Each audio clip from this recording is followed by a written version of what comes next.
2024 ఐపీఎల్కి సంబంధించిన కొన్ని major updates and ఈ అప్డేట్స్ కూడా ఫస్ట్ మ్యాచ్తో లింకే ఉన్న అప్డేట్స్ అనమాట. అంటే CSK versus RCB March 22 first IPL match జరగబోతోంది.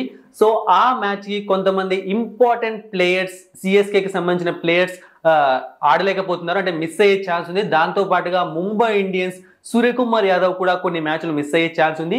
సో వాటికి సంబంధించిన క్లియర్ అప్డేట్స్తో పాటుగా 2025కి సంబంధించిన ఒక ఇంపార్టెంట్ మేజర్ అప్డేట్ కూడా తెలుసుకుందాం. వీడియో మొత్తం చూడండి.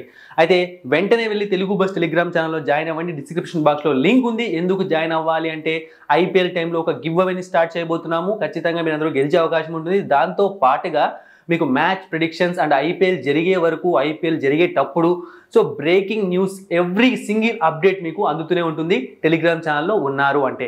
సో ఫస్ట్ అయితే మనం అప్డేట్స్తో స్టార్ట్ చేద్దాము. సిఎస్కేకి సంబంధించిన డెవాన్ కాన్వే ఆల్మోస్ట్ ఐపీఎల్ నుంచి రూల్డ్ అవుట్ అయిపోయినట్టే, ఈ విషయం అందరికీ తెలుసు. అయితే ఇప్పుడు సిఎస్కేకి మరొక భారీ షాక్ తగిలింది. అదేంటి అంటే శివం దుబే సిఎస్కే వర్సెస్ ఆర్సీబీ మ్యాచ్కి దూరం అయ్యే అవకాశం ఉంది. సో శివం దుబే పోతే ఏంటి పెద్ద ప్రాబ్లమా అంటే, శివం దుబే లాస్ట్ సీజన్లోనే కాదు ఆర్సీబీకి అగెనిస్ట్గా చాలా మంచి ట్రాక్ రికార్డ్ ఉంది. ఫెంటాస్టిక్గా ఆడుతున్నాడు. మరీ ముఖ్యంగా స్పిన్ డిపార్ట్మెంట్ని అద్భుతంగా ఆడుతున్నాడు. అండ్ సిఎస్కేలో ఖచ్చితంగా ఉండే ప్లేయర్ అనమాట. ఏదో ఊరికే స్క్వాడ్లో ఉండి నార్మల్ ఒక ప్లేయర్ రాకుంటే మనం పట్టించుకునే అవసరం లేదు. Important player.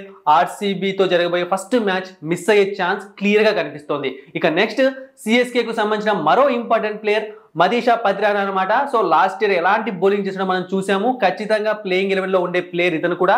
సో ఇతను కూడా ఫస్ట్ 2 మ్యాచెస్కి అంటే సిఎస్కేకి జరగబోయే ఫస్ట్ 2 మ్యాచెస్ కూడా ఇతను మిస్ అయ్యే ఛాన్స్ ఉందని చెప్పి న్యూస్ వస్తుంది. సో ఈ విధంగా ఇద్దరు సిఎస్కే ప్లేయర్స్ ఐపీఎల్ నుంచి ఫస్ట్ 2 మ్యాచ్లు మిస్ అయ్యే ఛాన్స్ ఉంటే, ఇక ఒక ప్లేయర్ ఏమో ఆల్రెడీ ఆల్మోస్ట్ రూల్డ్ అవుట్ అయిపోయాడు.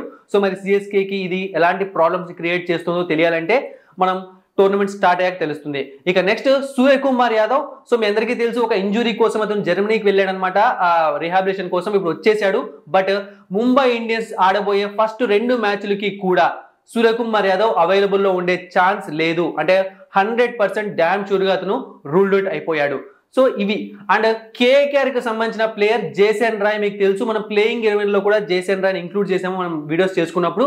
సో అతను తన పర్సనల్ రీజన్స్ కారణంగా ఈ 2024 ఐపీఎల్ నుంచి తప్పుకున్నాడు. అతని ప్లేస్లోకి ఫిల్ సాల్ట్ని తీసుకుంది కేకేఆర్ మేనేజ్మెంట్. అయితే జేసన్ రాయ్ నాకు తెలిసి ఇక నెక్స్ట్ ఏ ఐపీఎల్లో కూడా ఏ టీంలో కూడా కనిపించడం ఎంత బాగా పర్ఫామ్ చేసినా. ఎందుకంటే చూసుకున్నాము అంటే ఇప్పటివరకు ఆల్మోస్ట్ 4 సీజన్స్లో అతను ఈ విధంగానే పర్సనల్ రీజన్ చెప్పడము, తప్పుకోవడం, అంటే టీమ్ సెలెక్ట్ చేసుకున్నాక ఆప్షన్లో కొనుక్కున్నాక ప్రతిసారి జరుగుతోంది. సో ఇలా ఎవరైతే చేశారో ఆ ప్లేయర్స్ని ఐపీఎల్ టీమ్స్ చాలాసార్లు పక్కన పెట్టేసిన సందర్భం ఉందన్నమాట. సో ప్రతిసారి రిపీటెడ్గా మిస్టేక్ చేస్తున్నాడు జేసన్ రాయ్. సో అది మరి కావాలని చేస్తున్నాడా లేకుంటే ఏమన్నా నిజంగా పర్సనల్ రీజన్స్ మనకు తెలియదు అనమాట. బట్ ఈ సీజన్ అయితే జేసన్ రాయ్ ఆడడం లేదు. అతని ప్లేస్లో కేకేఆర్ టీంలో ఫిల్ సాల్ట్ ఆడే అవకాశం ఉంది.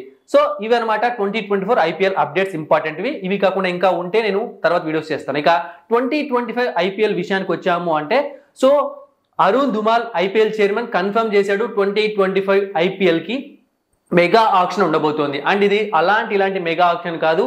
ఈసారి రూల్ ఏంటి అంటే ఒక్కొక్క టీము ఓన్లీ 3 to 4 ప్లేయర్స్, అంటే 4 ప్లేయర్స్ అంటే ఓకే అక్కడ వరకు వెళ్ళొచ్చు, కానీ ఒకవేళ 3 ప్లేయర్స్ని రిటైన్ చేసుకోవాలి అనే రూల్ పెట్టిందంటే మాత్రం ఈ గేమ్ చేంజింగ్ అయిపోతుంది. ఎందుకంటే కోర్ టీమ్ని వాళ్ళు బిల్డ్ చేసుకోలేరు. కేవలం ఇంపార్టెంట్ 3 ప్లేయర్స్ని మాత్రమే రిటైన్ చేసుకోగలుగుతారు. ఆ టైంలో ప్రతి టీంని కూడా మనం ఆల్మోస్ట్ కొత్త ప్లేయింగ్ 11 లాగే చూసే అవకాశం ఉంటుంది. సో ఇది గేమ్ చేంజింగ్ మూమెంట్ అనమాట. మరి దీనికి ఐపీఎల్ టీమ్స్ ఒప్పుకుంటాయా? ఎందుకంటే ఇంతకుముందు మెగా ఆక్షన్కే ఇలాంటి రూల్ని పెట్టాలనుకున్నారు. అప్పుడు ఐపీఎల్ టీమ్స్ చాలా కూడా గోల్ చేశాయన్నమాట. మేము కష్టపడి బిల్డ్ చేసుకునే టీమ్స్ని ఇప్పుడు ఎలా రిలీజ్ చేస్తాము, మాకు కొంచెం ఎక్కువ మంది ప్లేయర్స్ని పెట్టుకునే ఛాన్స్ ఉండాలి అని చెప్పి కొంచెం ఇష్యూస్ చేశారు. అందుకే అప్పుడు ఆ రూల్ని అమలు చేయలేదు. బట్ 2025 ఐపీఎల్కి మాత్రం 3 to 4 ప్లేయర్స్ని మాత్రమే అన్ని టీమ్స్ కూడా రిటైన్ చేసుకునే అవకాశం ఉన్నట్టు అరుణ్ ధుమాల్ స్వయంగా ప్రకటించేశాడు. అండ్ మెగా ఆప్షన్ కూడా ఉంటుందట. అండ్ దీంతో పాటుగా ఒక న్యూస్ కూడా అప్డేట్ ఇచ్చాడు అనమాట. అంటే చాలా రోజులుగా న్యూస్ వస్తూనే ఉంది, బట్ ఇంప్లిమెంటేషన్ అవ్వలేదు. ప్రతి సంవత్సరం 2 ఐపీఎల్ జరిపించాలని బీసీసీఐ భావిస్తుందట. ఒకవేళ ఇదే జరిగితే మాత్రం ఫ్రాంచైజీ క్రికెట్ చరిత్ర అనేది పూర్తిగా మారిపోతుంది. అంటే ఇక మనం మీకు ఫుట్బాల్ గురించి అవగాహన ఉన్నట్టు తెలుసు అనమాట. ఫుట్బాల్ వాళ్ళు వరల్డ్ కప్స్ మాత్రమే అఫీషియల్గా ఆడతారు. మిగతా టైం అంతా వాళ్ళు ఇలాంటి లీగ్సే ఆడుతూ ఉంటారు. సో క్రికెట్ కూడా అలానే చేయాలని బీసీసీఐ భావిస్తుందని అనిపిస్తుంది. చూద్దాం మరి ఏం జరుగుతుందో. 2 ఐపీఎల్ జరిగితే మాత్రం మనకు ఫుల్ ఎంటర్టైన్మెంట్. మరి దీనికి లాభ నష్టాలు ఏంటనేది మనం ఇంకో వీడియోలో తెలుసుకుందాం. సో ఇదనమాట బ్రేకింగ్ అప్డేట్స్. మరి ఈ వీడియో మీకు నచ్చితే లైక్ చేయండి, షేర్ చేయండి, సబ్స్క్రైబ్ చేయండి ఛానల్ని. అలాగే తెలుగు బస్ టెలిగ్రామ్ ఛానల్లో జాయిన్ అవ్వడం మర్చిపోకండి. Thank you for watching and supporting మీ. మరిన్ని ఇంట్రెస్టింగ్ వీడియోస్ కోసం సబ్స్క్రైబ్ చేయడం మర్చిపోకండి.